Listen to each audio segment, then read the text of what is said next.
వెళుతున్నాడు అని తెలిస్తే గనక అది కూడా వెలుతురే అని అంటాడు. అప్పుడు గురువు చెప్తాడు, వెళుతున్నటువంటి మనిషి నాకు ఆత్మీయుడే, వసుధైక కుటుంబకం అని భారతీయ సాంప్రదాయంలో ఒక పేరు ఉంది. అంటే వసుధ మొత్తము, జగత్తు మొత్తము నా కుటుంబంతో సమానం అని దాని అర్థం అన్నమాట. ఆ వెళుతున్నటువంటి వ్యక్తి నా కుటుంబములో వ్యక్తియే, నాకు ఆత్మీయుడే అని ఎప్పుడైతే నీకు అనిపించిందో అప్పుడు నీ లోపల అసలైనటువంటి వెలుగు ఉన్నట్లు. ఇది నీ అంతర్గత వెలుగు. బాహ్యంగా ఉన్నటువంటి వెలుతురు వల్ల ఏది మనిషి, ఏది మేక, ఏది ఆవు అని గుర్తించగలుగుతావు. కానీ ఎప్పుడైతే వెళుతున్నటువంటి ఆ మనిషి నాకు ఆత్మీయుడు అని ఎప్పుడైతే గుర్తించగలుగుతావో అప్పుడు నీ లోపల నీ అంతర్గతంగా జ్యోతి ఉన్నట్లు, వెలుతురు ఉన్నట్లు. ఒకవేళ ఈ జ్యోతి కనుక నీ అంతర్గతంగా లేకపోయినట్లే లేదు అని ఎప్పుడైతే భావిస్తామో అప్పుడు నీవు వెలుతురులో ఉన్న చీకటిలోనే ఉన్నట్లు అని చెప్తాడు. అంటే ఇక్కడ బాహ్యగతంగా ఉండేటటువంటి జ్యోతి ఎంతటి ముఖ్యమో మన అంతర్లీనంగా, మన అంతర్గతంగా కూడా జ్యోతి, వెలుతురు ఉండటము, ఆ జ్ఞానము, ఆ వివేకము, ఆ విచక్షణ, ఆ ఆత్మీయత ఏదైతే ఉందో అది అసలైనటువంటి జ్యోతి. ఆ జ్యోతి లేకపోతే నిజంగా నీవు చీకట్లోనే ఉన్నట్టు అని చెప్తారన్నమాట. ఈరోజు మనకు ప్రపంచ పుస్తక దినోత్సవం. ఇది మనకు తెలుసో తెలియక కొన్ని మంచి విషయాలు, మంచి మనుషులు మంచి ఆలోచనతో చేసినప్పుడు అన్ని కలిసి వస్తాయని చెప్తారు. ఈరోజు 2 ప్రాధాన్యతలు ఉన్నాయి. ఒకటి ప్రపంచ పుస్తక దినోత్సవం. ఈరోజు మన టాపిక్లో కూడా పుస్తకం యొక్క ప్రాధాన్యతను గురించి మనము చెప్పుకోబోతున్నాం. అట్లాగే రెండవది ఈరోజు గురువారము. గురు అంటే గు అంటే చీకటి, రు అంటే తొలగించువాడు, చీకటిని తొలగించువాడు గురువు అని అర్థం అన్నమాట. ఇక్కడ కూడా మనము చీకటిని తొలగించుకోవడం, ఇక్కడ చీకటి అంటే బాహ్యగతంగా ఉండేటటువంటి చీకటి కాదు, మనిషి యొక్క అంతరార్థంలో ఉన్నటువంటి చీకటిని తొలగించుకోవడం ఎలా అనే టాపిక్ ని చూస్తున్నాం. కాబట్టి ఇక్కడ గురువారము, ఇక్కడ పుస్తకాలు కూడా మనకు అజ్ఞానం నుంచి విజ్ఞానం వైపుకు తీసుకెళ్తాయి. కాబట్టి అది ఇవన్నీ కూడా కలిసి వచ్చాయి. చూసారా, ఒక మంచి పని చేసినప్పుడు ప్రపంచం నీకు ఇళ్ళవేళలా సిద్ధంగా ఉంటుందంట, అన్నింటినీ కూడా కుదిరేటట్టుగా చేయడానికి. ఇది దానికి నిదర్శనంగా నేను భావిస్తున్నాను అన్నమాట. మనకి ఇంకొకట సామెత ఉంది, తేజస్వి నామధీతమస్తు అంటారు సహనావతు అనేటటువంటి శ్లోకంలో. అంటే may our study impart the light into our hearts. అంటే మన హృదయము లోపలికి జ్యోతి వెలిగే విధంగా చేసేటటువంటిది. సాధారణంగా విద్యా సంస్థల్లో మనము ఈ యొక్క శ్లోకాన్ని వాళ్ళ ఒక ట్యాగ్ లైన్ గా పెట్టుకోవడం చూస్తూ ఉంటాం అనమాట. సో ఇక్కడ విద్య యొక్క పరమావధి ఏంటంటే మన అంతర్గతంగా వెలుగును తీసుకురావడమే దీని యొక్క పరమావధి అన్నమాట. మనము జ్యోతి వెలిగించినప్పుడు ఇక్కడ శరీరాన్ని ఒక ప్రమిదలాగా, నిష్ఠని నూనెలాగా, వత్తిని బుద్ధిలాగా భావించినప్పుడు జ్ఞానం అనేటటువంటి జ్యోతిని వెలిగించుకొని మన యొక్క అంతర్గతంగా మన ఆత్మ యొక్క దర్శనం చేసుకోవాలంట. అది జ్ఞానంగా మనం వెలుగొందాలంట, అంతర్గత జ్ఞానాన్ని వెలిగించుకోవాలంట.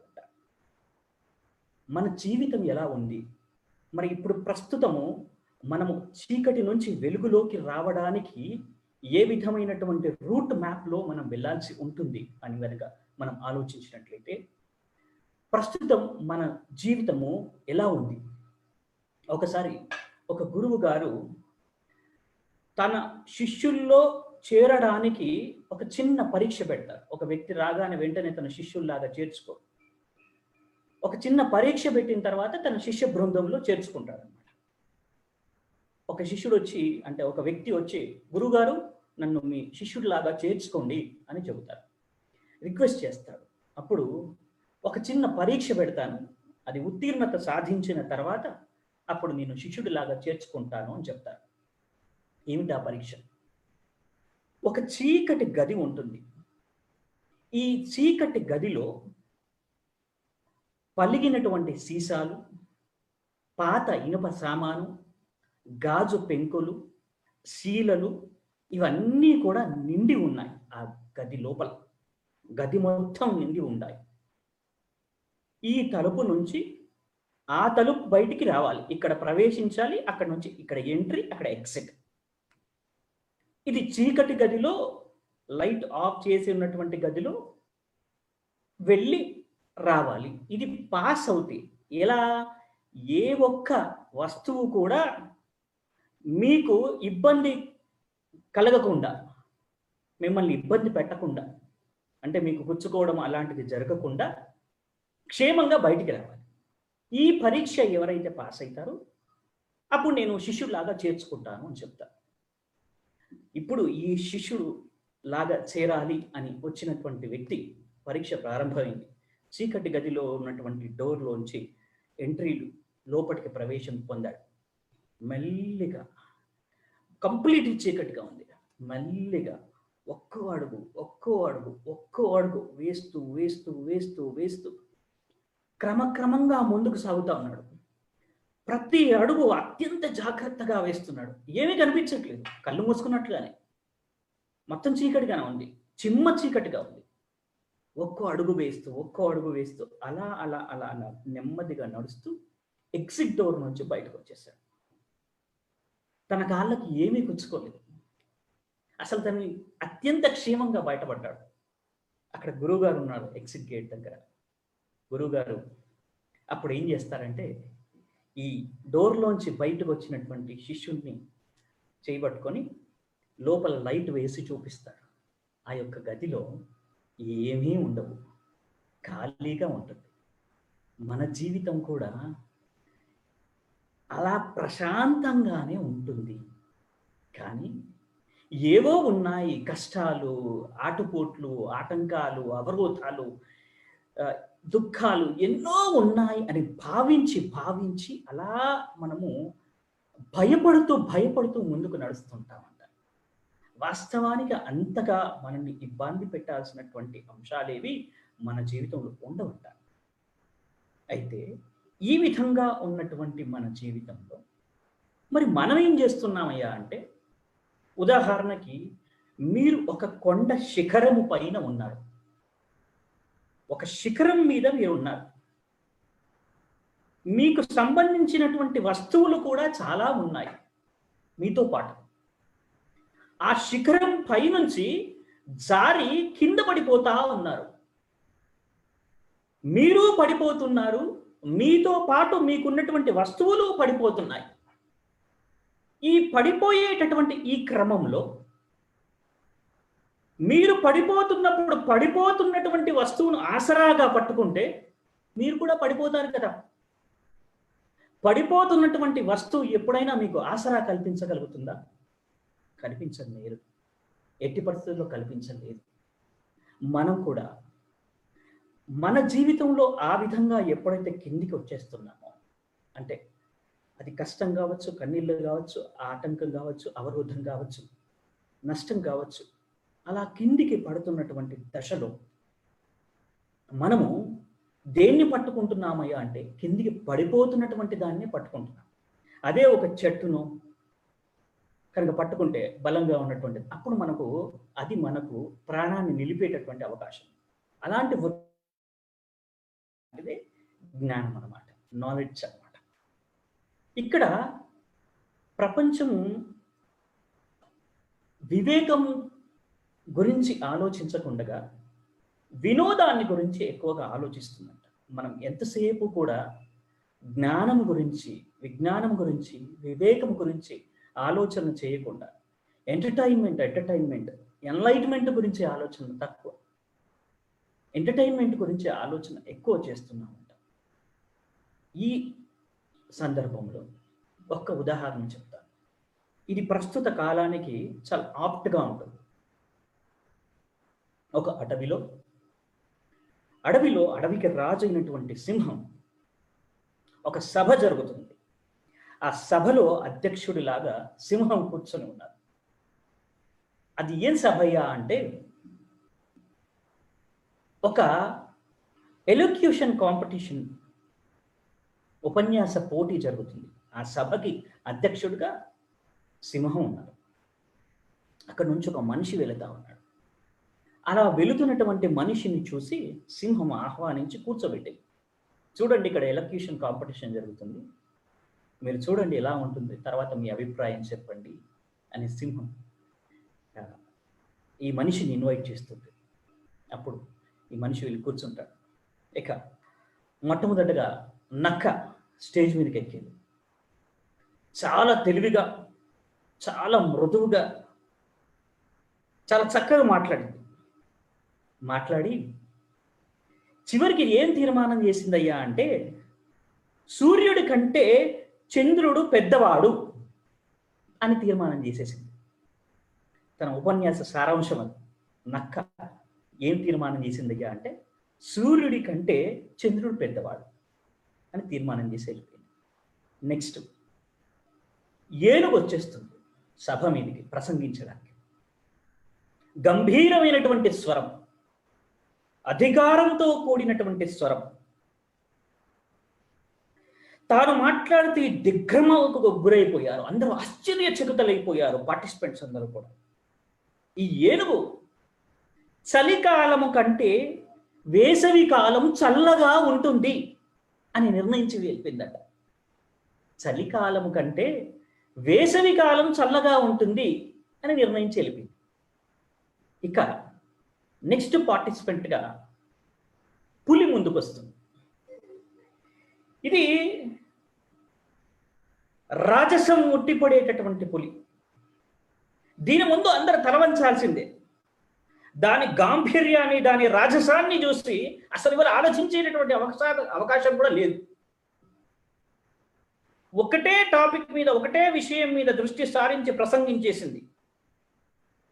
చేసి నది కొండపైకి ప్రవహిస్తుంది అని తీర్మానం చేసింది.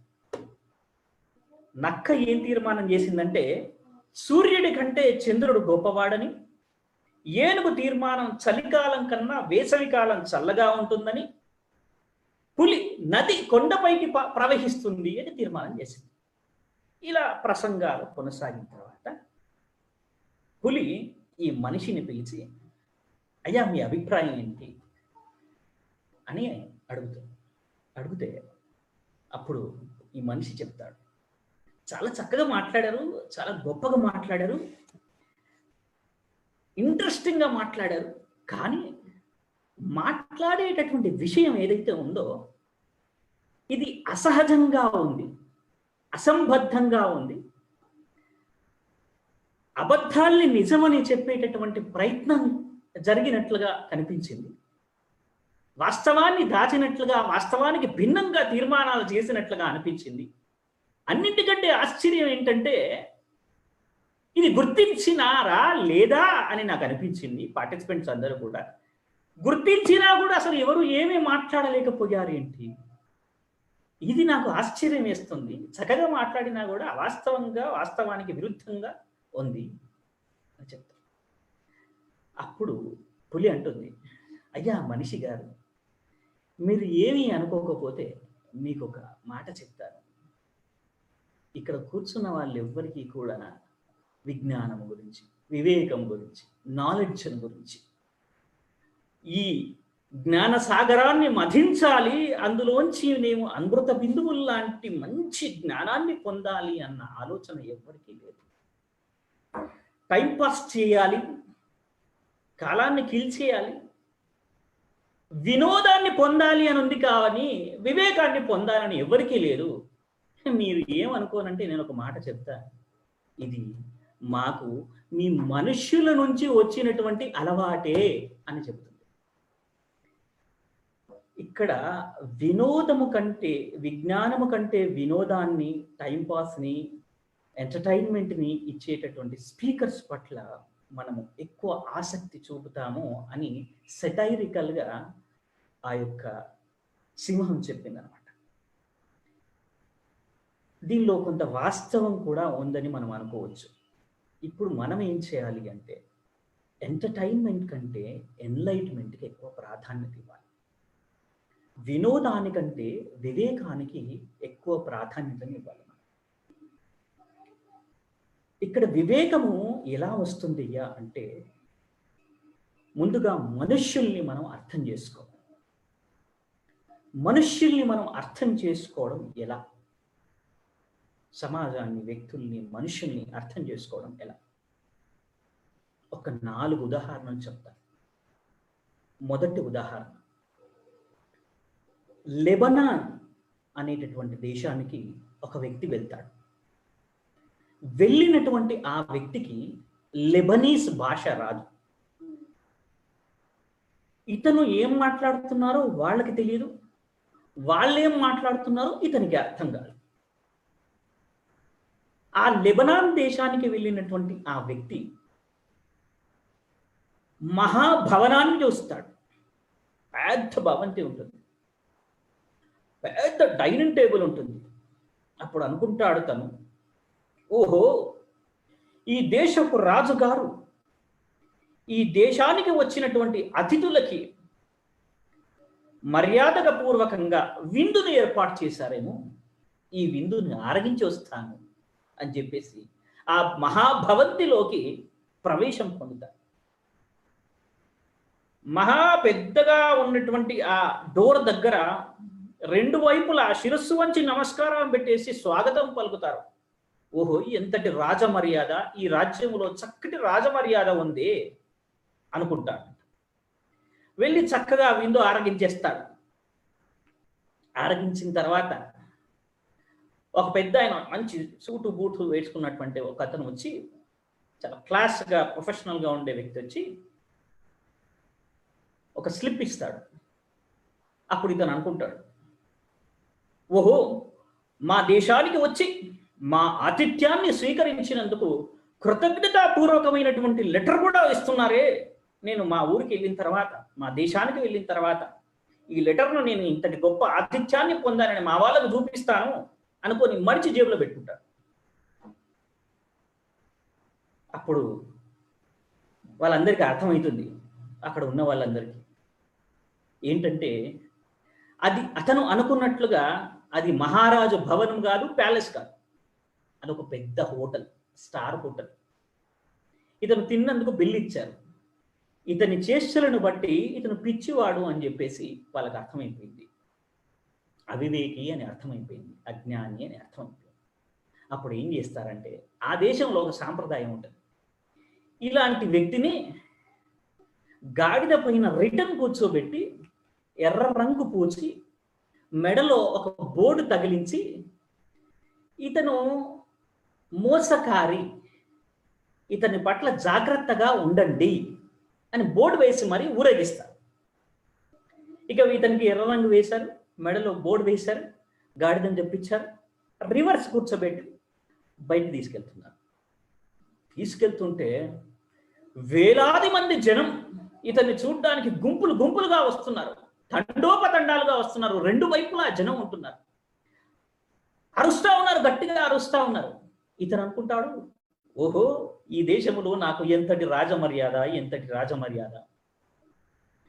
గుర్రాల మీద, ఏనుగుల మీద మనల్ని ఈ విధంగా తిప్పడం చూశాను, కానీ ఈ దేశపు సాంప్రదాయం కావచ్చు, గాడిద మీద ఊరేగిస్తున్నారేమో. మా అతిథి అని బోర్డు పెట్టారు కావచ్చు, నాకు గొప్ప అతిథి అని పెట్టారేమో అని చెప్పేసి చాలా సంబరపడిపోతూ ఉంటాడు. వెళ్తా ఉంటాడు, చాలా వేలాది మంది అరుస్తూ ఉంటారు, చుట్టుపక్కల 2 వైపులా జనాలు. అప్పుడు అతను అనుకుంటాడు మనస్సు, నాకు ఇంతటి ఘనమైనటువంటి సత్కారము జరుగుతుంది కదా, మా ఊరిలో ఎవరైనా ఒకరు చూస్తే బాగుండేది. మా దేశానికి వెళ్ళిన తర్వాత ఇక్కడ ఇంతటి గొప్ప ఘనమైనటువంటి సత్కారం జరిగిందని నాకు నేనే చెప్పుకుంటే ఏం బాగుంటుంది.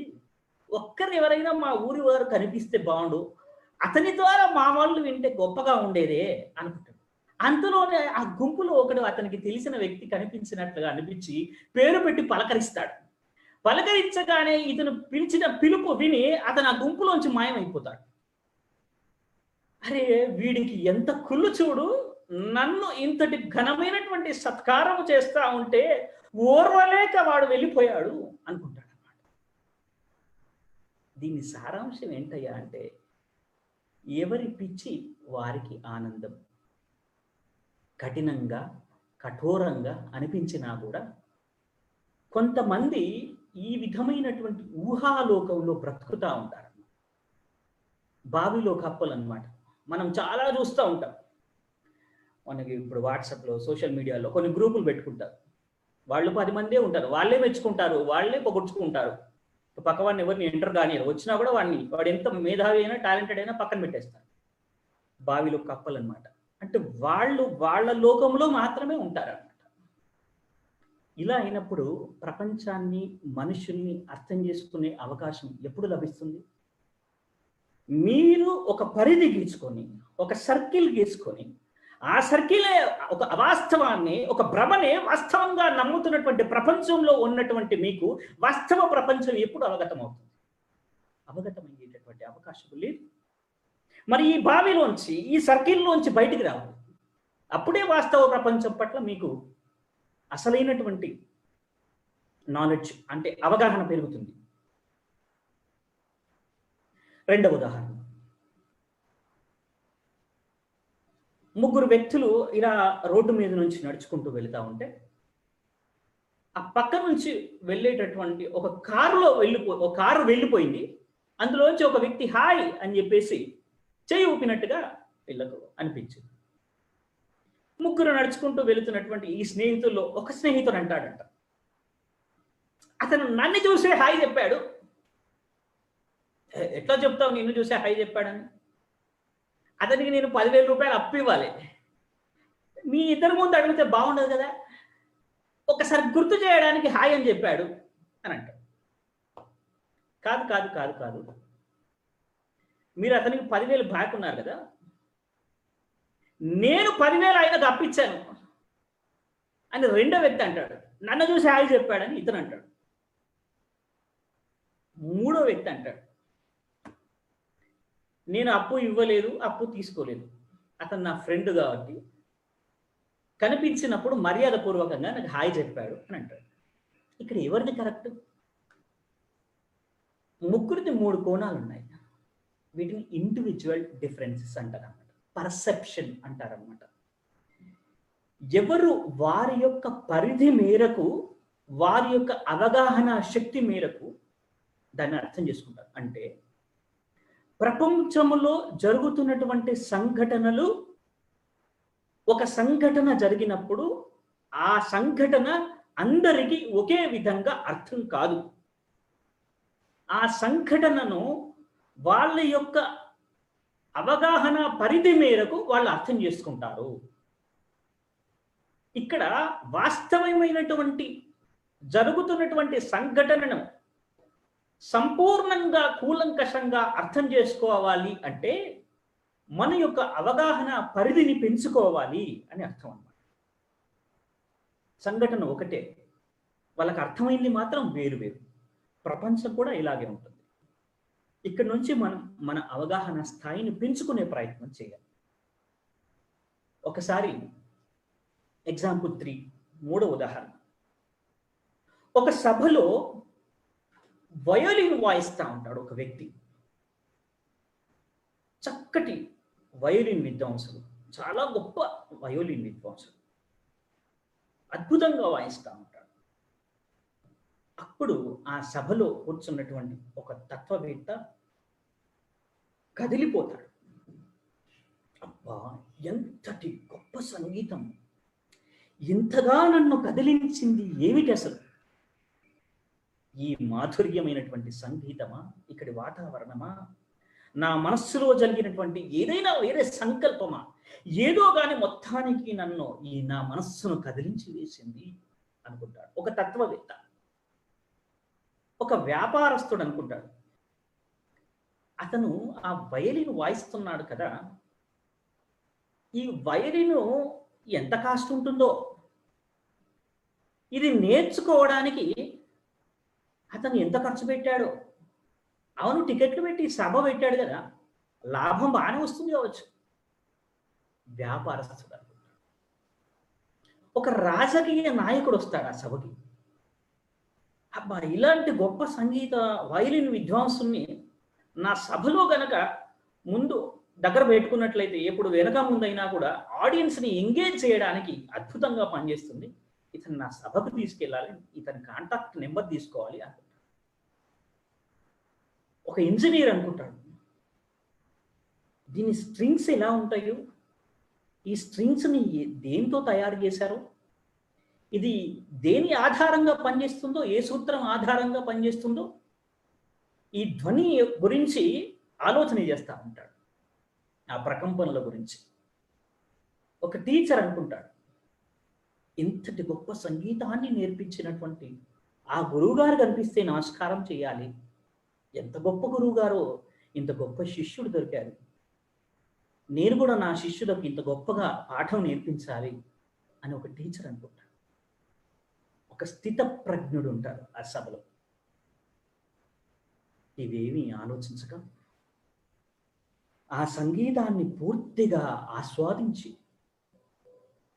పరవశం పొంది ఆనందంతో కదిలిపోయి, ఆనంద బాష్పాలతో కదిలిపోయి తనకు తెలియకుండానే అభినందనగా చప్పట్లు చరుస్తాడు స్థితప్రజ్ఞుడు. అంటే తాను ఏ విషయాన్ని గురించి కూడా ఆలోచించక అక్కడ జరిగినటువంటి విషయం పట్ల మనస వాచ కర్మన పార్టిసిపేట్ చేసి దానినే ఆస్వాదించడం జరిగిందన్నమాట.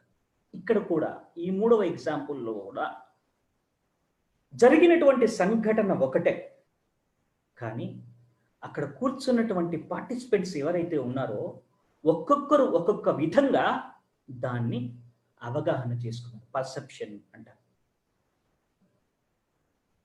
ఎగ్జాంపుల్ నెంబర్ 4, 4వ ఉదాహరణ. ఒకసారి ఒక వ్యక్తి ఒక గుంతలో పడిపోతాడు. ఒక గుంతలో పడిపోయిన తర్వాత సున్నిత మనస్కుడు అక్కడికి వస్తాడు. అయ్యో, నిన్ను చూస్తే నా మనసు తరుక్కుపోతుంది అని చెప్పేసి బాధను వ్యక్తం చేస్తాడు. ఒక ప్రాక్టికల్ మనిషి అక్కడికి వస్తాడు. ఇక్కడ ఒక గుంత ఉండి నడిచేవారు జాగ్రత్తగా చూసుకొని నడవండి అని ఒక హెచ్చరిక బోర్డు పెడితే బాగుండేది కదా. ప్రాక్టికల్ మనిషి అలా ఆలోచిస్తాడు. ఒక వేదాంతి వస్తాడు, ఇతన్ని చూసి, ఓ గుంతలో పడ్డావా, ఏం పర్వాలేదు, ఏం పర్వాలేదు, గుంతలో పడనట్లుగా ఊహించుకో వేదాంతి చెప్తాడు. ఒక మతాధికారి వస్తాడు, చెడ్డవారే గుంతలో పడతారు తెలుసా అని అడుగుతాడు. ఒక భక్తుడు వస్తాడు, అయ్యో గుంతలో పడిపోవా, నీవు తొందరగా బయటికి రావాలని చెప్పేసి భగవంతుడికి ప్రార్థన చేస్తాను అంటాడు భక్తుడు. ఒక టీవీ రిపోర్టర్ వస్తారు, గుంతలో పడ్డారా, ఎప్పుడు పడ్డారు, ఎందుకు పడ్డారు, ఎలా పడ్డారు, పడేటప్పుడు ఏమనిపించింది, పడకముందు ఏమనిపించింది, పడ్డ తర్వాత మీరు పైకి వస్తారా లేదా అని అనిపిస్తుందా, రకరకాల ప్రశ్నల వర్షం కురిపిస్తూ ఉంటారు టీవీ రిపోర్టర్. ఒక నిరాశావాది వస్తాడు, ముందు ముందు చాలా గుంతల్లో పడతావులే అంటాడు. ఒక ఆశావాది వస్తాడు, అయ్యో పాపం ఇంకా నయం, పెద్ద గుంతలో పడలేదు అని చెప్పేసి చేయి ఇచ్చి అతన్ని పైకి లాగుతాడు. ఇక్కడ కూడా జరిగినటువంటి సంఘటన ఒక్కటే, కానీ ఒక్కొక్క వ్యక్తి ఒక్కొక్క విధంగా ఆలోచించాడు, ఒక్కొక్క వ్యక్తి ఒక్కొక్క విధంగా స్పందించాడు. ఈ 4 ఉదాహరణల నుంచి మనకు స్పష్టంగా అర్థమైనటువంటి విషయం ఏంటంటే, ప్రపంచంలో జరుగుతున్నటువంటి విషయాల పట్ల ఒక్కొక్కరు ఒక్కొక్క విధంగా అవగాహన చేసుకుంటారు. జరిగేటటువంటి విషయం ఒకటే అయినప్పటికీ వారి యొక్క అవగాహన శక్తి మేరకు మాత్రమే అది అర్థం చేసుకోవడం అనేటటువంటిది జరుగుతుంది అన్నమాట. కొందరు వాళ్ళు ఉండేటటువంటి సర్కిల్లో మాత్రమే వాళ్ళే గొప్పవాళ్ళు అనుకుంటారు. కొందరు విభిన్నమైనటువంటి ఆలోచన రీతుల్ని కలిగి ఉంటారు. రకరకాల వ్యక్తులు ఈ విధంగా ఉంటారు. అయితే ఇక్కడ పర్సెప్షన్కి సంబంధించి మీరు ఉదాహరణకి ఒక హోండా యాక్టివా కొనాలి అని అనుకుంటే, రోడ్డు మీద మీరు ఉదాహరణకు హైదరాబాద్ నగరంలో చూసినప్పుడు కొన్ని వందల వెహికల్స్, వేల వెహికల్స్ మీ ముందు నుంచి వెళ్తూ ఉంటాయి. కానీ ఎప్పుడైతే మీరు హోండా యాక్టివా కొనాలని అనుకుంటారో మీకు హోండా యాక్టివా మాత్రమే ఎక్కువ సార్లు కనిపిస్తూ ఉంటుంది. మీరేదో ఒక స్విఫ్ట్ డిజైర్ లేదా బాలెనో కారు కొనాలని అనుకున్నారు అనుకోండి, మీరు కొనాలనుకుంటున్న కారు ఎక్కువ సార్లు మీకు కనిపిస్తూ ఉంటుంది. మరి వందల సంఖ్యలో, వేల సంఖ్యలో అక్కడ వాహనాలు ఉంటాయి కదా. అయినప్పటికీ మీరు కోరుకున్నటువంటి వాహనం ఎక్కువ సార్లు మీకు ఎందుకు కనిపిస్తుంది అంటే అది పర్సెప్షన్ అన్నమాట. ఇది మనము ప్రపంచాన్ని చూసేటటువంటి విధానం. మన చుట్టూ ఎన్నో జరుగుతూ ఉంటాయి.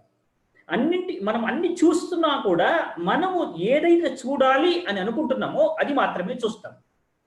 మనకు అన్ని సౌండ్లు వినిపిస్తున్నా కూడా మనం ఏది వినాలి అని అనుకుంటున్నామో అది మాత్రమే వింటాం. నిజంగా ఆశ్చర్యపోతారు. అన్ని సౌండ్లు మనకు వినిపించవు. మీరు ఎప్పుడైనా కంప్లీట్గా లీనమైపోయి మీరు ఏదైనా ఒక చదువుకుంటున్నప్పుడు బయట శబ్దాలు ఏవి వినిపించవు. చూడండి, ఒక మ్యూజిక్ వింటున్నారు అనుకోండి, మిగతా ఏవి వినిపించవు. ఒక చదువుకున్నారు, పుస్తకం తప్ప ఏవి వినిపించవు. అంటే మనం చూడాలనుకున్నది మాత్రమే చూస్తాం, మనం వినాలనుకున్నది మాత్రమే వింటాం. కానీ అక్కడ చూడడానికి చాలా ఉన్నాయి, వినడానికి చాలా ఉన్నాయి శబ్దాలు. కానీ మనిషి మాత్రము తాను ఏది చూడాలి, ఏది వినాలి, ఏది అవగాహన చేసుకోవాలో అది మాత్రమే చేసుకుంటారు. ఇది పర్సెప్షన్ అన్నమాట. ప్రపంచంలో జరుగుతున్నటువంటి విషయాలు ఒక్కొక్క వ్యక్తులకు విభిన్నంగా ఎందుకు ఆ విధంగా అర్థమవుతాయంటే ఎడ్యుకేషన్, ఎక్స్పీరియన్స్ అండ్ ఎన్విరాన్మెంట్. వారు చదువుకున్నటువంటి ఎడ్యుకేషన్, జీవిత కాలంలో వారికి వచ్చినటువంటి అనుభవాలు, వారి చుట్టూ ఉండేటటువంటి ఎన్విరాన్మెంట్ యొక్క ప్రభావం వల్ల మాత్రమే ఈ విధమైనటువంటి ఇండివిజువల్ డిఫరెన్సెస్ని మనుష్యులు కలిగి ఉంటాడంట. మనుష్యుల యొక్క ఆలోచన విధానం ఏ విధంగా ఉంటుందో తెలుసా? ఒక ఇద్దరు మనుష్యులు కలిసినప్పుడు అనుకుంటారంట, ఈ ఇద్దరు వ్యక్తులు మాట్లాడుతూ ఉంటారంట, నేను ఉత్తముణ్ణి, నీవు మధ్యముడివి, ఇక్కడ లేనటువంటి ఆ మూడో వ్యక్తి ఉన్నాడు చూసావా, వాడు అధముడు. నేను ఉత్తముణ్ణి, నీవు మధ్యముడివి, అతడు అధముడు. ఇలా మాట్లాడుకుంటారంట. సహజంగా మనిషి ఇలా ఆలోచిస్తాడంట, నేను అన్ని విధాలుగా కరెక్టే, నేను అన్ని విధాలుగా పర్ఫెక్టే, నా మాట తీరు కానీ, నా పని తీరు కానీ అన్నీ ఉత్తమే. నా ఫ్రెండ్ ఎవరైతే ఉన్నాయో మధ్యమ, కొంచెం నాలాగా ఆలోచించలేడు కానీ నా కోణంలోనే ఆలోచిస్తాను. వాడు ఎవడైతే లేడో వాడు ఆలోచించలేడు, వాడు అధముడు. సహజంగా ఇలా ఆలోచిస్తారంట మనుష్యులు. ఇక్కడ తనను తాను ఉత్తముడు అనుకోవడంలో ఏ విధమైనటువంటి నష్టము లేదు. కానీ ఆ మూడో వ్యక్తిని తెలివి లేనివాడు అని అనుకుంటున్నారు చూసారా, ఇదే అసలైనటువంటి తెలివి లేనితనం. ఇక్కడ లేనటువంటి వ్యక్తి పట్ల మీరు ఒక అంచనాకి ఏ విధంగా వస్తారు? ఎందుకంటే ఇది మీ అంచనా మాత్రమే, వాస్తవం వేరుగా ఉంటుంది. ఇది మీ యొక్క పర్సెప్షన్ మాత్రమే, ఇది మీ యొక్క అవగాహన మాత్రమే, వాస్తవం వేరుగా ఉంటుంది. ఇక్కడ వాస్తవానికి భ్రమకి మధ్యలో ఉండేటటువంటి గ్యాప్ ఫిల్ చేసుకోవడమే మన అంతర్గతంగా ఉండేటటువంటి లైట్ని వెలిగించుకోవడం.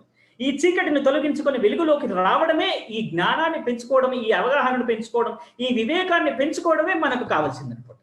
దాని మీద మనం ఫోకస్ పెట్టాలి అన్నదే ఈ ప్రోగ్రాం యొక్క సారాంశం అన్నమాట. మనం ఫోకస్ అక్కడ పెట్టాలన్నమాట.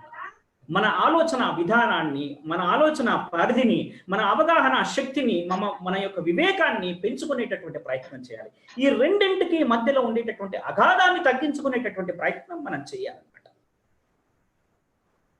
ఎప్పుడైనా కూడా బాహ్యగతమైనటువంటి సౌందర్యము ఏదైతే ఉంటుందో అది అహంకారాన్ని పెంచుతుందంట. అంతర్గతంగా ఉండేటటువంటి సౌందర్యం ఏదైతే ఉంటుందో అది మనకు అణుగువను పెంచుతుందంట. అందుకని మనం అంతర్గతంగా సౌందర్యంగా ఉండే విధంగా ప్రయత్నం చేయాలంట. ఉత్తముడిని వివేకము నడిపిస్తుంది, మధ్యముడిని అనుభవము నడిపిస్తుంది, అధముడిని అవసరము నడిపిస్తుంది, నీచుడిని స్వభావము నడిపిస్తుంది. ఉత్తముడిని వివేకము నడిపిస్తుంది. వివేకము అనగా మంచి చెడు ఈ రెంటి మధ్యలో విచక్షణ జ్ఞానం. మధ్యముడిని అనుభవం నడిపిస్తుంది. ఇక్కడ వివేకిగా ఉన్నటువంటి ఉత్తముడు ఎవరైతే ఉన్నారో అతనికి ఇతరుల యొక్క జీవిత సారాంశాల్లోంచి తీసినటువంటి మంచి విషయాల్ని కూడా తాను పాటిస్తాడు. మధ్యముడు అయినటువంటి ఈ వ్యక్తిని అనుభవం నడిపిస్తుంది. అంటే తన జీవితములో కష్టము నష్టము జరిగినప్పుడు మాత్రమే ఇది చేయకూడదు అని తెలుసుకుంటాడు. స్వతహాగా తనకి అనుభవములోకి వచ్చినప్పుడు మాత్రమే ఇది చేయాలి ఇది చేయకూడదు అని తెలుసుకుంటాడు. మనుషుల్లో రకరకాల కేటగిరీలు ఉన్నాయి, వారి యొక్క అవగాహన స్థాయిలో మేరకు. అందులో ఉత్తముడి కేటగిరీ ఇతరుల అనుభవాల నుంచి కూడా నేర్చుకుంటాడు, తన అనుభవాలతో పాటుగా ఇతరుల అనుభవాలు. మధ్యముడు మాత్రం కేవలం తన అనుభవాల నుంచి మాత్రమే నేర్చుకుంటాడు. అధముడు అధముని అవసరం నడిపిస్తుంది. అంటే అవసరం ఏ విధంగా ఉంటుందో ఆ అవసరం మేరకు తను వేషం వేస్తాడు అనమాట. అవసరమైతే కాళ్ళు లేకపోతే జుట్టు పట్టుకుంటాడు అనమాట. తన అవసరం తీరడం ఇక్కడ ప్రధానం. ఇది అధముల కేటగిరీ అనమాట. నీచుడిని స్వభావము నడిపిస్తుంది. అంటే ఇతరుల అనుభవాల నుంచి నేర్చుకోడు, తన అనుభవాల నుంచి నేర్చుకోడు, అవసరం ఏర్పడినప్పుడు నటించను కూడా నటించడు.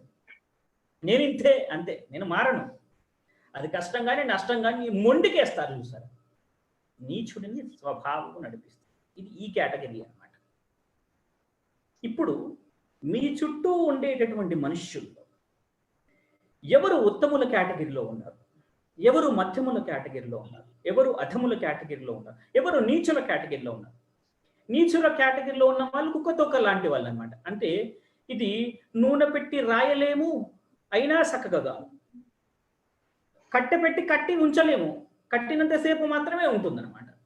ఈ విధంగా మనం మన చుట్టూ ఉండేటటువంటి మనుష్యుల్లో ఎవరెవరు ఏ కేటగిరీలో ఉన్నారు అన్న అవగాహనను కనుక మనం పెంచుకుంటే, ఎవరైతే ఉత్తముల కేటగిరీలో ఉన్నారో వాళ్ళతోనే సత్సంగత్వం చేయాలి.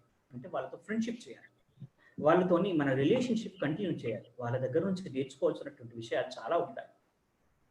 మిగతా ఈ మధ్యములతో పర్వాలేదు, అధములు నీచులతో మాత్రం సాధ్యమైనంత వరకు దూరంగా ఉండాలి. ఎందుకు దూరంగా నీచులతో ఉండాలి అంటే, ఈ అధములతో కానీ నీచులతో కానీ, ఎందుకంటే వాళ్ళు చెప్పేటటువంటి ఆన్సర్స్, వాళ్ళు చేసేటటువంటి పనులు చాలా విచిత్రంగా ఉంటాయి. ఉదాహరణకి ఈ చివరి రెండు కేటగిరీలో ఉన్న వాళ్ళను, ఉదాహరణకు మీరు ఒక ప్రశ్న వేశారు, మీరు ఒక ఊరికి వచ్చారు, ఒక ఇంటిని వెతుక్కుంటూ వచ్చారు. అక్కడ ఈ రెండు కేటగిరీలో ఉన్నటువంటి వ్యక్తి ఎవరో ఒకరు కనిపిస్తారు, ఇద్దరు కనిపిస్తారు. అయ్యా ఫలానా వ్యక్తి యొక్క ఇల్లు ఏది అని మీరు అడిగారు అనుకోండి, అదిగో అదిగో అదిగో అదిగో అక్కడ కాకి ఉంది చూస్తారా, కాకి వాలి ఉన్నటువంటి ఇల్లే వాళ్ళ ఇల్లు అని చెప్తారు. వీళ్ళ ఆన్సర్ చూడండి, కాకి వాలి ఉన్న ఇల్లా? ఓకే, ఇక్కడ నుంచి అతను అక్కడికి వెళ్ళేసరికి ఆ కాకి అదే ఇంటి మీద వాలి ఉంటుందా? పక్కింటి మీద కూడా వాలొచ్చు కదా. ఇప్పుడు వీరు ఆన్సర్ చెప్పినట్ట అసంబద్ధమైనటువంటి ఆన్సర్ చెప్పినట్టు. మనం పోతే ఒక నష్టం, పోకపోతే ఒక నష్టం అన్నమాట. ముందుకెళ్తే ఒకటి, ముందుకు వెళ్ళకపోతే ఈ పాలను పిల్లి తాగకుండా చూడండి అని వాళ్ళకు ఒక పని అప్పచెప్పామనుకోండి, కుక్క తాగుతూ ఉందనుకోండి, చూస్తూ ఉంటారు. అదేందయ్యా కుక్క తాగుతుంది నువ్వు ఏమి అంటలేవంటే, మీరే కదా చెప్పారు పిల్లి తాగకుండా చూడమని, నాకెందుకు కుక్క తాగకుండా చూడమని చెప్పారా మీరు అని ఉల్టా క్వశ్చన్ వేస్తారు. మనం చూడండి, ఈ రెండు కేటగిరీలో ఉండేటటువంటి వ్యక్తుల యొక్క ఆలోచన విధానము, ప్రవర్తన విధానము, వాళ్ళ యొక్క పనితీరు ఈ విధంగా ఉంటుంది. అంటే వారు తప్పు చేసినా కూడా ఆ తప్పుని, ఆ నెపాన్ని మన మీద నెట్టేస్తారు. ఈ విధంగా మన చుట్టూ ఎవరు ఏ కేటగిరీలో ఉన్నారు అని అత్యంత స్పష్టంగా మనం అవగాహనను పెంచుకోవాలి. అప్పుడు మనకు కలిగేటటువంటి నష్టము, కష్టము తగ్గించుకునేటటువంటి అవకాశం ఏర్పడుతుంది అన్నమాట. ఇప్పుడు మనం ప్రపంచాన్ని కనుక ఒకసారి గమనించినట్లయితే, ఇది చాలా చిత్రంగా, మీకు ఆశ్చర్యకరంగా అనిపించవచ్చు. ఉత్తములకి జ్ఞానం ఎక్కువగా ఉంటుందంట, మధ్యములకి ధనం ఎక్కువగా ఉంటుందంట, అధములకి బలం ఎక్కువగా ఉంటుందంట. ఈ ప్రపంచంలో బ్రతకడానికి భగవంతుడు ఈ విధమైన శక్తిని ఇస్తాడంట. ఆశ్చర్యకరమైనటువంటి విషయం. ఇది ఎనాలిసిస్ చేస్తే తప్ప మనకు అవగతం కాదు. మీరు ఒకసారి చూడండి, ఏమయ్యా ఇతను చాలా అమాయకుడిలా ఉన్నాడు, అసలు ఇతనికి బలము లేదు, తెలివి లేదు, ₹1 కోటి ఎట్లా సంపాదించాడు అనుకుంటాం. ఇక్కడ జ్ఞానము అంటే సరస్వతి, ధనము అంటే లక్ష్మి, బలము అంటే పార్వతి. త్రిమాతలు ఎవరైతే ఉన్నారో మూడు ఒక్కరికే ఉండవంట. భగవత్ సృష్టి చాలా విచిత్రంగా ఉంటుందంట. ఇది చాలా డీప్ సబ్జెక్టు. ఇందు లోపలికి మనం వెళితే ఇంకా బయటికి రావడానికి చాలా సమయం పడుతుంది కాబట్టి లోతుగా వెళ్ళకుండా ఇక్కడ సారాంశం ఏంటంటే, మన చుట్టూ విభిన్నమైనటువంటి వ్యక్తులు ఉంటారు. వారిని ఎవరు ఏ కేటగిరీలో ఉన్నారు అన్నది మనము ఎంత త్వరగా అర్థం చేసుకొని ఉంటే అంత మనకు జరిగేటటువంటి నష్టం, కష్టం నివారించుకోవచ్చు. సో మన అవగాహన శక్తిని, వ్యక్తుల యొక్క ప్రవర్తన విధానాలని, ఆలోచన విధానాలని జాగ్రత్తగా అబ్జర్వ్ చేసి ఇప్పుడు చెప్పినటువంటి ఈ కేటగిరీలో ఏ కేటగిరీలో వీళ్ళు ఇముడతారు అన్న అవగాహనకు వస్తే చాలు. మరి ఈ అవగాహన ఎలా పెరుగుతుంది? ఈ అవగాహన పెరగాలి అంటే మనము నిరంతరము నేర్చుకుంటా ఉండాలంట. నిరంతరము స్టూడెంట్ లాగా ఉండాలంట. నిత్య విద్యార్థిలాగా ఉండాలంట. ఒక ఉదాహరణ చెప్తాను. అల్టిమేట్ ఎగ్జాంపుల్, సోక్రటీస్, గ్రీకు తత్వవేత్త, మహాజ్ఞాని. ఇతను వ్యక్తుల యొక్క, యువకుల యొక్క మెదళ్లను తన యొక్క జ్ఞాన బోధనలచే చెడగొట్టాడు అని చెప్పేసి ఆనాటి ప్రభుత్వం అతనికి విషం ఇచ్చి చంపాలి అని శిక్ష వేస్తుంది. ఇప్పుడు మన దేశంలో భగత్ సింగ్ను కూడా దేశద్రోహిగా గుర్తించారు రాజ్గురు సుఖదేవ్. మనకు దేశభక్తులు, బ్రిటిష్ వాళ్ళకు దేశద్రోహులు. ఆ విధంగా ఇక్కడ మహాగురువు, మహాజ్ఞాని అయినటువంటి సోక్రటీస్కి ఆనాటి గ్రీసు ప్రభుత్వం ఆ విధమైనటువంటి శిక్షను వేసింది. జైల్లో కూర్చోబెట్టారు సోక్రటీస్. అక్కడ అందరికీ తెలిసిపోయింది, మహాజ్ఞాని అయినటువంటి గురువు గారు అయినటువంటి సోక్రటీస్కి ఈరోజు విషం ఇచ్చి చంపేస్తున్నారు అని చెప్పేసి తండోపతండాలుగా ఆ సోక్రటీస్ని కడచూపు చూడడానికి, చివరి చూపు చూడడానికి వస్తూ ఉంటారు అందరూ. ఆ జైలు అధికారి ఎవరైతే ఉన్నారో అతను కూడా సోక్రటీస్ యొక్క శిష్యుడే. అక్కడ వీళ్ళందరినీ చూసి రోడ్డు బయట ఉండేటటువంటి ఆ జైలు లోపల ఒక కిటికీ ఉండేటటువంటి ప్లేస్లో ఈ సోక్రటీస్ని కూర్చోబెడతారు, లోపల ఒక చైర్ వేసి. సో దట్ వచ్చేటటువంటి వాళ్ళు ఒక లైన్లో వచ్చి ఈ కిటికీ నుంచి సోక్రటీస్ గారిని చూసి నమస్కారం చేసేసి గురువు గారు అన్నటువంటి గౌరవ భావంతో నమస్కారం చేసి వెళుతూ ఉంటారు. చివరి చూపు చూసుకొని వెళ్తూ ఉంటారు, బాధపడుతూ ఉంటారు, కన్నీరు మున్నీరు అవుతూ ఉంటారు. వాళ్ళ యొక్క హృదయాలన్నీ బాధాతప్త హృదయంతో కుంగిపోయి ఉంటాయి. కానీ సోక్రటీస్ని చూస్తే మాత్రం చాలా ప్రశాంతంగా ఉంటాడు. అసలు ఏమి ఇక్కడ జరుగుతున్నట్టుగానే తన ఫేస్లో ఏమి మొహకవలికలు కనిపించవు, ప్రశాంతంగా ఉంటాడు. అలా చూస్తూ, అలా ప్రకృతిని ఆస్వాదిస్తూ ఆ కిటికీలోంచి బయటని చూస్తూ ఉంటే అళ్ళంత దూరాన ఒక చెట్టు కింద ఒక భిక్షగాడు లైర్ అనేటటువంటి వయలిన్ లాగా ఉంటుంది, లైర్ అనేటటువంటి వాయిద్యాన్ని వాయిస్తూ ఉంటాడు. మాధుర్యంగా వస్తున్నటువంటి ఆ సంగీతాన్ని ఆస్వాదిస్తూ తన్మయత్వాన్ని పొందుతూ ఉంటాడు. అప్పుడు ఇంకా 2 గంటల సమయం ఉంటుంది సోక్రటీస్కి విషం ఇచ్చి చంపడానికి. జైలు అధికారిని పిలిచి, నా చివరి కోరిక ఒకటి ఉంది, తీరుస్తారా? ఈ జైలు అధికారి సోక్రటీస్ శిష్యుడే. గురువు గారు, మీకు నేనే స్వయంగా విష పాత్ర ఇచ్చి విషం తాగేటట్టుగా చేసి మిమ్మల్ని ఈ విధమైనటువంటి శిక్షకు గురి చేయడం నాకు చాలా బాధ అనిపిస్తుంది. కానీ ప్రభుత్వం యొక్క ఆజ్ఞ, నేను ప్రభుత్వ సేవకుడిని కాబట్టి తప్పడం లేదు. ఈ విధంగా మీ చివరి కోరిక తీర్చేటటువంటి అదృష్టమైన నాకు దక్కిందని భావిస్తాను. చెప్పండి గురుగారు, మీ చివరి కోరిక ఏంటంటే? ఆ లైర్ వాయిద్యాన్ని వాయిస్తున్నటువంటి భిక్షగాడిని నా దగ్గర తీసుకురా అంటాడు. తీసుకొస్తే ఆ భిక్షగాడు సోక్రటీస్ ఉన్నటువంటి గదిలోకి ప్రవేశం పొందుతుండగానే వెంటనే తన కుర్చీలో కూర్చున్నటువంటి సోక్రటీస్ తటాలున లేచి కింద మోకాళ్ళు వంచి నేల మీద కూర్చొని ఆ యొక్క భిక్షగాడికి సాష్టాంగ నమస్కారం చేస్తాడు. ఆశ్చర్యపోవడం భిక్షగాడి వద్ద అవుతుంది. మహాజ్ఞాని అయినటువంటి సోక్రటీస్ నాకు సాష్టాంగ నమస్కారం చేశాడు అని చెప్పేసి ఆశ్చర్యపోతాడు. వెంటనే ఆ సోక్రటీస్ ఆ భిక్షగాడికి చేయి పట్టుకొని తీసుకెళ్ళి తను కూర్చున్నటువంటి కుర్చీలో కూర్చోబెడతాడు. ఒకటే కుర్చీ ఉంటుంది. తను నేలపైన కూర్చొని, గురువు గారు, ఈ లైర్ వాయిద్యం వాయించడం ఇలాగో నేర్పించడం అంటాడు. నేర్పిస్తాడు. స్థితప్రజ్ఞుడు, ఏకసంతగ్రహి అయినటువంటి సోక్రటీస్ నిమిషాల్లో నేర్చుకుంటాడు. 1/2 అవర్లో నేర్చేసుకుంటాడు. వెంటనే ఆ లైవ్ వాద్యాన్ని తను తీసుకొని తన్మయత్నంతో వాయిస్తూ ఉంటాడు. ఇంకా 1.5 అవర్ మాత్రమే సమయం ఉంది. ఇతను వాయిస్తుండగా అరగంట గడిచిపోయింది. అంటే గంట సేపు మాత్రమే ఉంది. చూస్తుండేటటువంటి ఆ యొక్క శిష్యులందరూ ఆశ్చర్యపోతా ఉంటారు. ఏంటి? అప్పుడు వచ్చి అడుగుతారు అతని శిష్యుడు, జైలు అధికారి, గురువుగారు, ఏంటిది? 1 గంటలో మరణిస్తారు. ఈ భిక్షగాడేంటి? లైరు వాయిద్యం ఏంటి? నేర్చుకోవడం ఏంటి? చూడు, ఇక్కడ కూర్చున్నటువంటి నీవు, నేను, ఈ భిక్షగాడు, ఇక్కడికి వచ్చినటువంటి ప్రతి వ్యక్తి కూడా ఎప్పుడో ఒకరోజు మరణించాల్సిందే. ఇప్పుడు నేర్చుకోవడానికి ఇంకొక గంట సేపు నాకు సమయం ఉంది. నేర్చుకోవడంలోనే మనిషి జీవిస్తాడు. జీవితానికి అర్థము నేర్చుకోవడం మాత్రమే. సో జీవితాంతము నేర్చుకోవాలి. మహానుభావులు, గొప్ప వ్యక్తులు వెళ్లే ముందు ఒక సందేశాన్ని ఇవ్వాల్సి ఉంటుంది కదా. ఇది నిరంతరం నేర్చుకోవాలి, చనిపోయే ముందు వరకు ప్రతి క్షణం నేర్చుకుంటూ ఉండాలి అన్న మెసేజ్ను నేను ఇవ్వాలి అనుకుంటున్నాను అని చెప్తాను.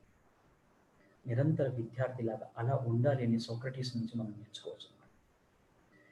మన భారత పార్లమెంటును ఉద్దేశించి ప్రసంగించాల్సిందిగా ఒబామా గారిని మనం కోరినప్పుడు, the currency of 21st century is knowledge అంటాడు.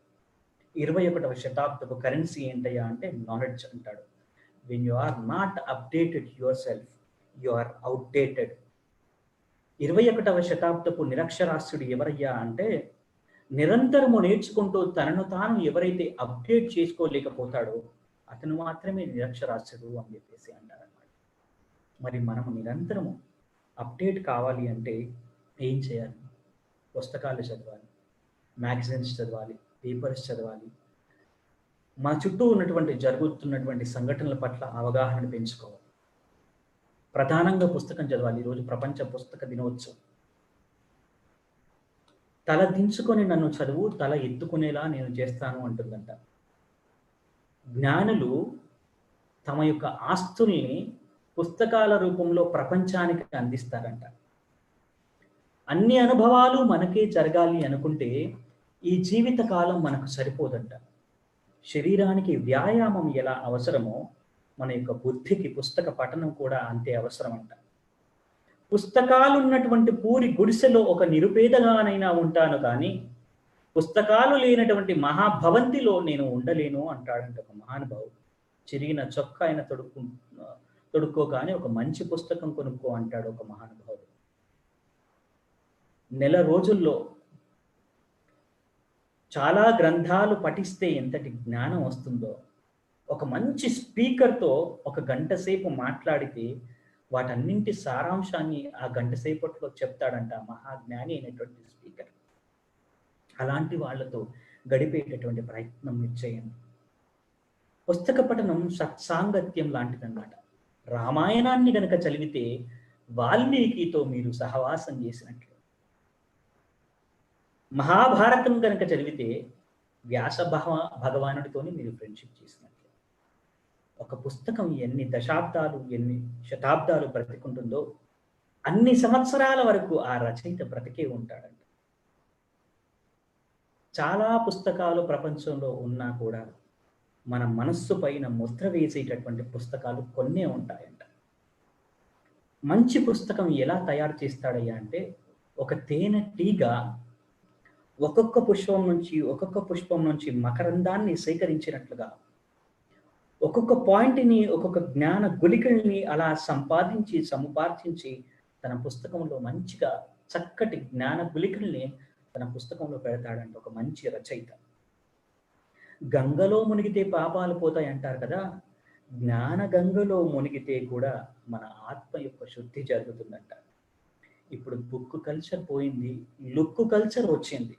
టీవీలు చూడటం, సినిమాలు చూడటం, వాట్సాప్ చూడటం, ఫేస్బుక్ చూడటం, కనుమరుగైతున్నటువంటి మానవ యొక్క విలువల్ని మళ్ళీ మనుషుల యొక్క జీవితాల్లోకి తీసుకురావాలి అంటే పుస్తక పఠనం అనేటటువంటి సంస్కృతిని మళ్ళీ మనం అలవర్చుకోవాల్సినటువంటి అవసరం ఉందంట. ప్రపంచంలో 3 విషయాలు ఉంటాయంట. మంచి రచనలు చదవడం, మంచి రచనలు రాయటం, మంచి రచనలను ప్రోత్సహించడం.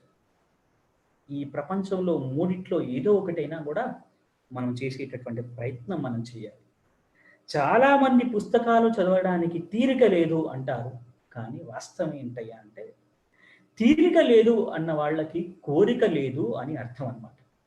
ఎవరికైతే కోరిక ఉంటుందో ఆటోమేటిక్‌గా తీరిక ఏర్పడుతుంది. కాబట్టి మీరు ఆ కోరికను where your interest goes there your energy flows. ఆ శక్తి ఉంటే ఏ శక్తి మిమ్మల్ని ఆపలేదంటారు. కాబట్టి గొప్ప గొప్ప పుస్తకాలు, మంచి మంచి పుస్తకాలు చదివేటటువంటి ప్రయత్నాన్ని మీరు తప్పకుండా చేయాలి. ఈ విధంగా చేస్తే గనక మన యొక్క అవగాహన శక్తి అనేటటువంటిది ఆటోమేటిక్‌గా పెరుగుతుందంటారు. ఎందుకంటే ఉత్తముల కేటగిరీలో ఉన్నటువంటి వాళ్ళు ఎవరైతే ఉంటారో వాళ్ళు ఇతరుల యొక్క జీవితాల్లోంచి కూడా మంచి విషయాలు నేర్చుకుంటారు. ఈ ఇతరుల యొక్క జీవితాల్లో ఉండేటటువంటి మంచి విషయాలు అయితే పుస్తకాల్లో, లేదంటే మంచి స్పీకర్స్ యొక్క ఆ స్పీచెస్ ద్వారా మనం నేర్చుకోగలుగుతాం. కాబట్టి మంచి స్పీచెస్‌ని వినడం, మంచి పుస్తకాన్ని చదవడం ఎప్పుడైతే చేస్తామో ఆటోమేటిక్‌గా మన యొక్క అవగాహన శక్తి అనేటటువంటిది పెరుగుతుందట.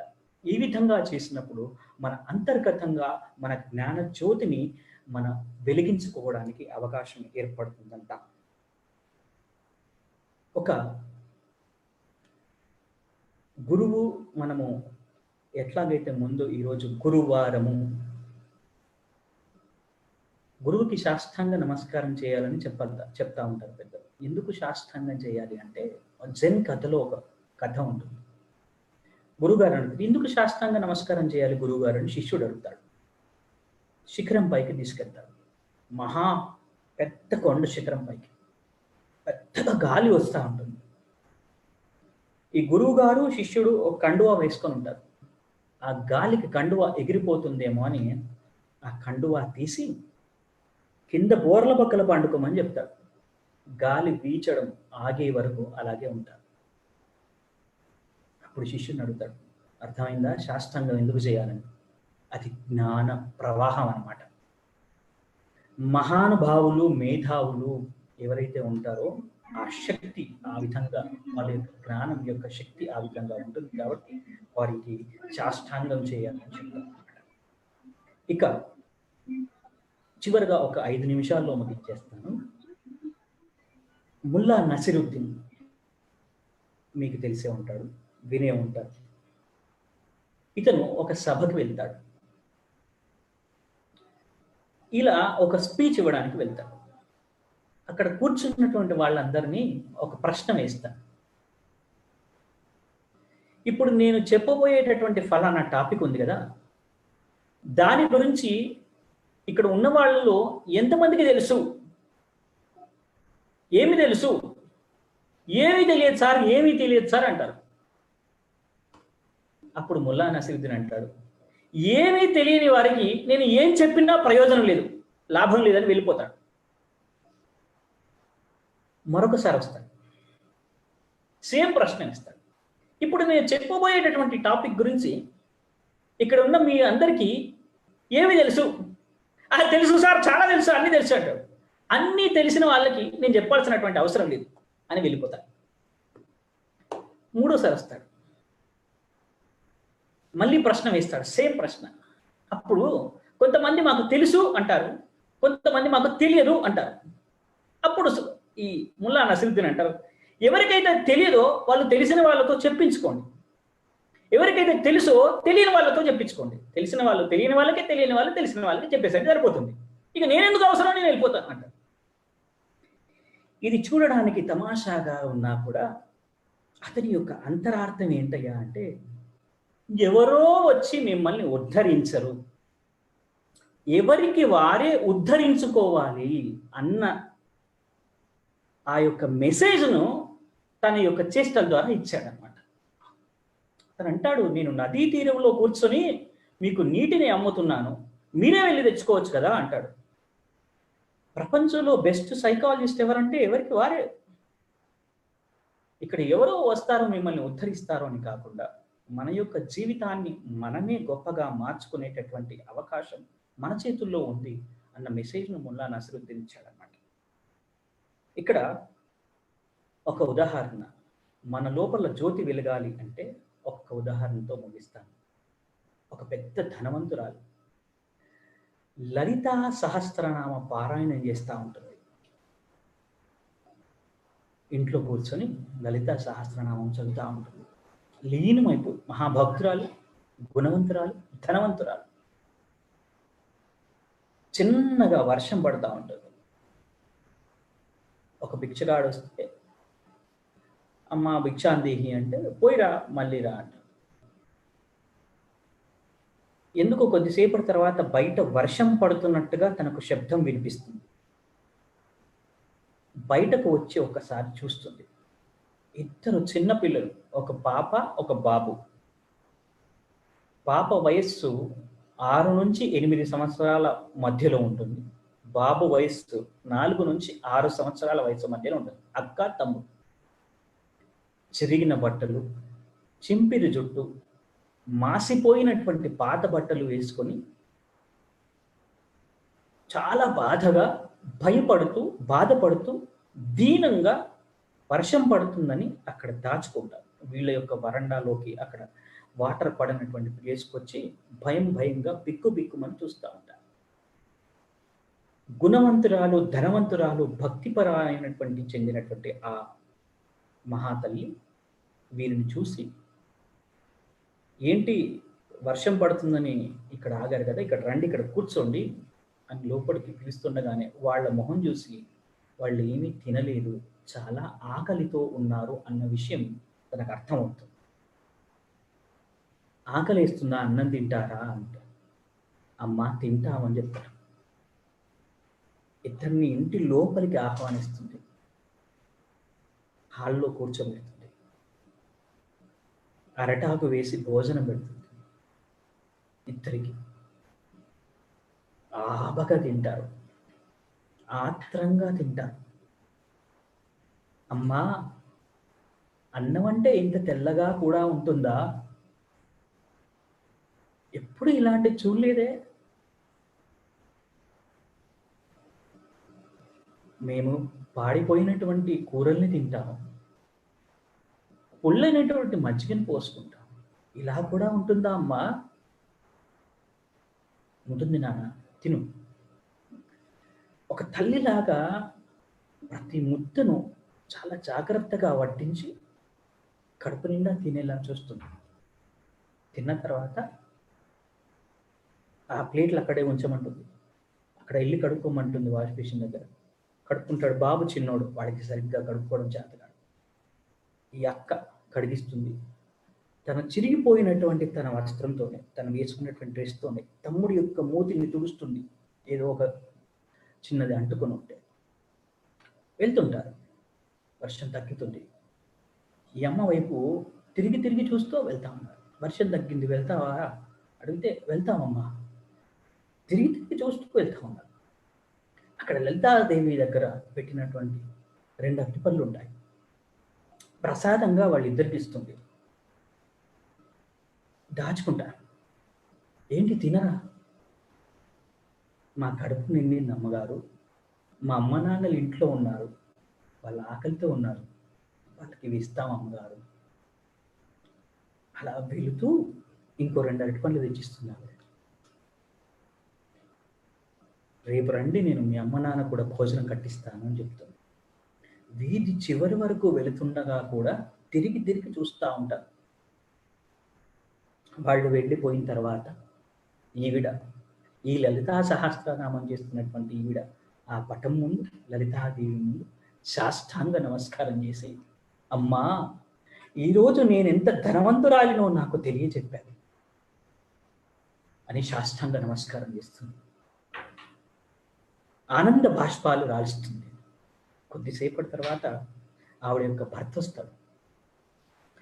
ఆ హాల్లో అడుగుల యొక్క ఆ ముద్రలు ఉంటాయి. చిన్నపిల్లల యొక్క అడుగుల ముద్రలు ఉంటాయి. కాస్త మురికిగా ఉంటాయి. ఏంటిది అని వాళ్ళ భార్యని భర్త అడుగుతాడు. ఈవిడని, ఈ లలితా సహస్రనామం చేసి అన్నం పెట్టిన ఆవిడ చెబుతుంది, మన ఇంటికి దేవుళ్ళు వచ్చారయ్యా అని చెప్తారు. ఇది నిజమైనటువంటి అంతర్గత వెలుగు అంటే అది. తన లోపల వెలుగు ఉంది చూసారా, ఇది ఈ సేవా భావం ఏదైతే ఉందో, ఆత్మజ్యోతి ఏదైతే ఉందో, అది అసలైనటువంటి వెలుగు అనమాట. బయట కనిపించేటటువంటి వెలుగు కాదు. ఇదే తమసోమ జ్యోతి. ఆ జ్యోతి తన హృదయం లోపల వెలిగిందనమాట. ఇక్కడ మనము నేర్చుకోవాల్సినవి ఏంటంటే, జీవితంలో మనము ఎన్ని గ్రంథాలను చదివినా వాటిని గనక ఆచరణ రూపంలో గనక పెట్టకపోతే, కొన్ని వందల గ్రంథాలను మోస్తున్నటువంటి గాడిదతో సమానం అంటారు. గాడిదకి ఏం తెలుసు ఆ గ్రంథాల యొక్క విలువ? ఇంతటి మహాగ్రంథాలను మనం చదివినా, ఇంతటి మహాజ్ఞానాన్ని మనం తెలుసుకున్నా, దాన్ని ఆచరణలో పెట్టకపోతే లాభం లేదు. శవానికి ఆభరణాలు అలంకరణలు ఎలా ఉంటాయో, ఆచరణ రూపము లేనటువంటి జ్ఞానము కూడా అలాగే ఉంటుందంట. పశువులు తిన్నది నెమరు వేయాలంట, మనుష్యులు విన్నది నెమరు వేయాలంట. జీవితంలో విజయానికి 10 సూత్రాలు ఉంటాయి. మొట్టమొదటి సూత్రము, నిరంతరము నూతన విషయాలను నేర్చుకుంటా ఉండాలి. రెండవ సూత్రము, నేర్చుకున్నటువంటి విషయాలను ఆచరణ రూపంలో పెట్టాలి. మిగతా 8 సూత్రాలు ఈ 2 సూత్రాలకి జిరాక్స్ కాపీలు అని చెప్తాడు ఒక మహానుభావుడు. మనకి శ్వాస తీసుకోవడము పూరకము, రేచకము, కుంభకము అని జరుగుతుంది. అంటే పూరకము అంటే లోపలికి తీసుకోవడం, రేచకము అంటే బయటికి వదిలిపెట్టడం, కుంభకము అంటే ఆ లోపల అలా ఉంచుకోవడం. దీన్ని మన జీవితానికి అప్లై చేసినట్లయితే, పూరకము అంటే మంచిని తీసుకుంటా ఉండాలి, రేచకము అంటే చెడును వదిలిపెడతా ఉండాలి. ప్రపంచంలో తేనెటీగలాగా ఎక్కడెక్కడైతే మంచి ఉందో ఆ మంచిని మనం పూరకంలాగా స్వీకరించాలి. చెడు ఏదైతే ఉందో దాన్ని రేచకంలాగా వదిలిపెట్టాలి. కుంభకము అంటే ఈ మంచి చెడు మధ్య కనుక ఉన్నటువంటి విచక్షణ, జ్ఞానము, వివేకము ఏదైతే ఉందో అది అదిమి పెట్టుకోవాలి, మన మనస్సు లోపల నిక్షిప్తం చేసుకోవాలి. ఈ విధంగా చేసుకున్నట్లయితే సామాన్యమైనటువంటి మానవుడి నుంచి మహనీయుడిగా మనం వెలుగొందడానికి అవకాశం ఏర్పడుతుంది.